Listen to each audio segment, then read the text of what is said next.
It's only a couple of days now until Liverpool take on Manchester City in the Premier League in the final stretch of a very disappointing and inconsistent campaign for the Reds. In today's video, we are going to discuss some huge news with regards to Darwin Núñez, whilst also taking a look at the top 3 agents being linked with a summer move to Liverpool. Not only that, but we will also be discussing all the latest Liverpool news from the last 24 hours. There is so much to cover in today's video.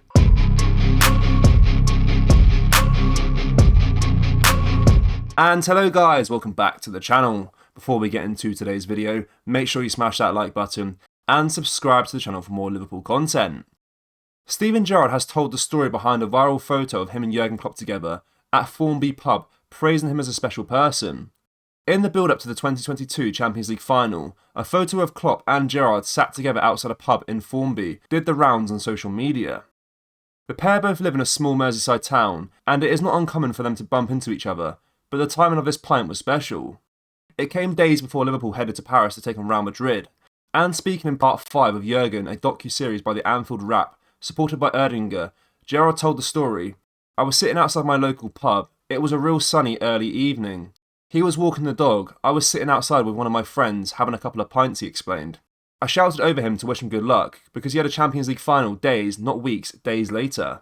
I thought he'd be in the zone, but he said to me, no, go to the bar and get me a pint. He ended up having 2 or 3. He had a couple of smokes. His dog waited patiently, and we had a good crack for probably over an hour. We talked about football, about life in Liverpool, about his plans for the future. He gave me some nuggets in terms of what he was planning to do in the Champions League final. As Gerrard continued, he paid tribute to Klopp, the person who believes he's one of the most gifted managers in football history. He was just real great company to have, he said. He was fantastic with my mate. He made him feel part of the conversation, and I think that just sums the man up. He's a genuine humble character who's got a presence and aura, and at the same time he's one of the most gifted managers there's ever been. That's a special person for me. Liverpool could turn to the free agent market as they add to their centre-back ranks this summer, with Eintracht Frankfurt's Evan Ndicka wanted. Whilst it is not yet certain, it is likely Liverpool will sign a new centre-back in the upcoming transfer window. Nat Phillips is expected to depart on a permanent basis, whilst discussions could be made over the futures of Joel Matip and Joe Gomez. Matip, who is 32 in August and will have a year left on his contract, is the more likely candidate to move on, 7 years after his arrival from Schalke. Liverpool could then replicate his signing with another free transfer from the Bundesliga, with the Mirror's David Maddock reporting interest in Ndicka. Ndicka is a left-sided centre-back who can also play as a left-back, and has been with Frankfurt since 2018, following a move from boyhood club Auxerre. Maddock claims that Liverpool have tracked the 23-year-old since his time in France, though they are not alone as both Arsenal and Tottenham are also linked. It is explained that there is no guarantee Ndicka will be convinced to head to Anfield, given Virgil van Dijk and Konate are set as the first-choice starters. He would only need to look to this season, however, as proof that opportunities are there for centre-backs at Liverpool, given the ongoing injury situation. Konate and Matip have both missed a considerable number of games this season, while neither Van Dijk or Gomez have been ever-present either. Van Dijk is the only centre-back to have clocked more than 2,000 minutes on the pitch for the Reds so far, with Gomez with 1,943, the next closest. Meanwhile, Ndicka has played the majority of minutes in each of his 5 seasons with Frankfurt, with only minor injuries to report in that time. His ability to play as a left-sided centre-back could allow vital cover for Van Dijk, who despite his elite status has shown signs of wear since his long-term knee injury. The Frenchman is unlikely to be the only soon free agent on Liverpool's radar, with Frankfurt teammate Kamada also touted with a move to Merseyside. Roberto Firmino is already confirmed to be leaving on the expiry of his contract this summer, whilst Naby Keita, Alex Oxlade-Chamberlain, and perhaps both James Milner and Adrian are due to follow him. The situation around Darwin Núñez's ankle injury is slowly clearing, with the Liverpool striker now expected to be fit to face Manchester City this weekend. Núñez was named as part of the Uruguay squad for this month's international break, only to pull out days before their trip to the Far East. Instead, the 23-year-old received treatment for what was described as a cut to the ankle, which he suffered during the 1-0 defeat to Real Madrid in the Reds' last game. Liverpool gave no further information on Núñez's injury, only confirming that he would report to the AXA training centre during the break. Now though, Goals Neil Jones reports that the club are expecting to have him available for the weekend, when Jurgen Klopp's side travel to Manchester City. It would be a major boost as Luis Diaz prepares to return, whilst Cody Gakpo has recovered from a virus and featured for the Netherlands earlier this week. There appeared to be no issue for Mohamed Salah either, despite being brought off with 15 minutes left in Egypt's 4-0 thrashing of Malawi on Tuesday. That could leave Klopp with a plethora of options in the final third, as Roberto Firmino was omitted by Brazil and Diogo Jota played only briefly in Portugal's 6-0 win over Luxembourg. As it stands, Liverpool's only injuries are Thiago, Stefan Bajcetic and Calvin Ramsey, though Kostas Tsimikas will need to be assessed for a minor rib problem. Thiago's lack of availability is continually frustrating, with the Spaniard already having missed 8 games with a hip issue and now likely to sit out a crucial 9-day stretch.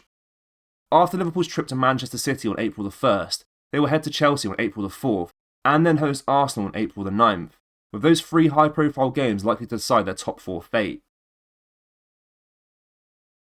Though Fenway Sports Group will remain a point of contention among fans, ex-chairman Sir Martin Broughton has defended their Liverpool reign.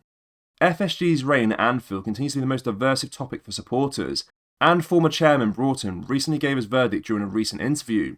Broughton acted as a chairman in order to oversee Tom Hicks and George Gillett's sale of the club back in 2010, a takeover which was eventually completed by FSG at what was a precarious time for Liverpool. It was a sale which ultimately saved the club, with administration a very real possibility, and since then Liverpool have gone on to win every trophy possible. Speaking on the current owners 13 years on, Broughton has highlighted the role FSG have played in the club's most successful spell of the 21st century. He said, "It seems to me that they've delivered on what they promised to deliver basically, which is always a very good place to start," declared Broughton.